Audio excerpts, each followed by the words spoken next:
ભારત સરકારે બંધ કરેલી 19,77,000 રૂપિયાની 500 અને 1,000ની નોટ સાથે એસઓજી પોલીસે એરોમા સર્કલ નજીકથી 7 લોકોને પાડ્યા ઝડપી। પોલીસે નોટોનો જથ્થો ક્યાંથી લાવવામાં આવ્યો હતો અને ક્યાં મોકલવામાં આવી રહ્યો હતો તે અંગે હાથ ધરી તપાસ।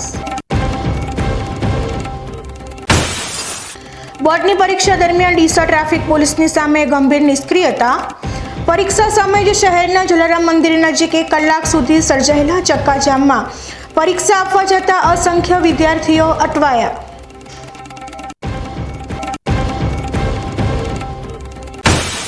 વિશ્વના 10થી વધુ દેશોમાં નિકાસ થતા ડીસાના રાજગરાને લાગ્યો ગ્રહણ। ચાલુ વર્ષે હવામાન માફક ન આવતા ઉત્પાદનની સાથે ગુણવત્તામાં ઘટાડો થતા આસમાને પહોંચેલા રાજગરાના ભાવોમાં ધરખમ ઘટાડો નોંધાતા ખેડૂતોની હાલત થઈ કફોડી। વડગામ તાલુકાના ડાલવાણા ગામમાં દીકરીઓને ભણાવાઈ રહ્યા છે સ્વરક્ષણના પાઠ। ગામની 800 દીકરીઓએ લીધી સેલ્ફ ડિફેન્સની તાલીમ।